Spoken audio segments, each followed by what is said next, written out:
suffering is a tax we pay for having a human body. Why do we suffer when God chose us to have that body? You see, this issue of suffering and why should we suffer if there's a God behind it continues to bother philosophers and theologians, and they've not really come up with a proper answer. They can't. Because if they say this God is almighty and good, then why should He make us go through this process of evolution where we struggle and go through all this process of paying a tax for our body? You know, that's what suffering is. The answer is this: if you think of God like a personality, like a person saying, "Hello, I'm going to set you off," then we are in trouble. If you think of God as a principle, not a person you can blame, but as a principle that's unfolding in this unusual manner or this weird manner, then you are reasonably safe because you can't hold Him to task. And the example I have given just show you. When you think of God as a principle, then some of these questions can be answered in a better way. I'll just show you an example. You see, we know that the reason why we are able to live on this earth is because force of gravity holds us down. Otherwise we will float away into sky, into space.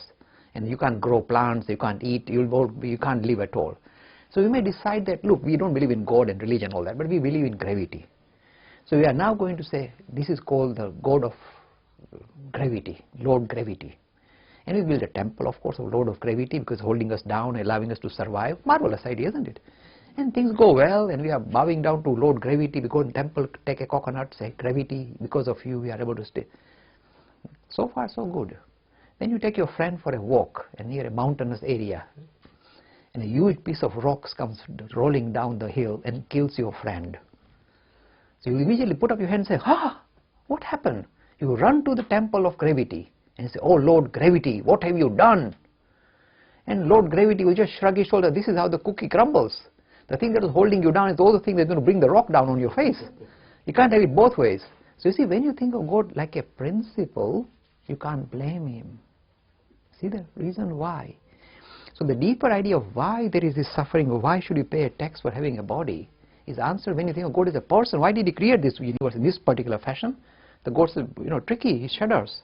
But when you think of God as Brahman, as a principle that unfolds and becomes like this, and the process is very crude and cruel, in the sense that the animal kingdom you see tremendous atrocity, tremendous violence. So it is like this. So you can't say now, you see, you couldn't blame Lord Gravity, say this is how the cookie crumbles. In the same way, so this is how Brahman unfolds. This is how Brahman manifests. Becomes violent and vicious in the animal kingdom. And even in the human kingdom, it appears as this thing. Let me also touch on something important, why this issue of tax for the body is a good way of explaining. You see, really when you analyze a physical suffering, suppose you put your finger in the fire and you go, ouch, you scream. It's not because you are an evil monster and law of karma is catching up with you. It is simply your own self-defense mechanism trying to warn you that if you want to continue to live in this body, then pull your finger out. Otherwise you burn your finger and your hand and you'll be in trouble. So when you get pangs of hunger, just as we had half an hour ago, we get pangs of hunger. It's not some evil monster. It is basically our own body saying that, look, if you want to survive, do you want to survive or to die? No, I want to survive. Then you better put some food in your system. And the only way this body can signal to me is by being nasty, rough. Suppose the body gave me a nice sweet feeling when I was hungry. I'll not eat. I'll just sit around and die.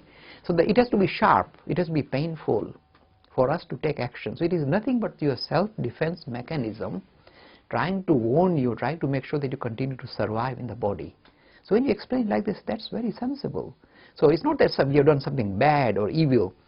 As soon as you enter the body or live through the body, the only way you can continue to live with the body is to pay a price. And the price is that you will get these pangs of hunger that will keep you continue to live in the body.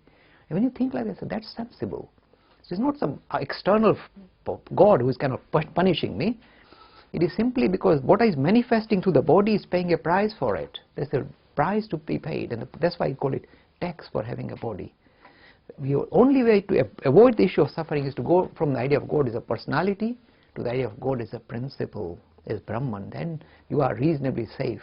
Not that you answered everything, but you're reasonably safe. Very good question.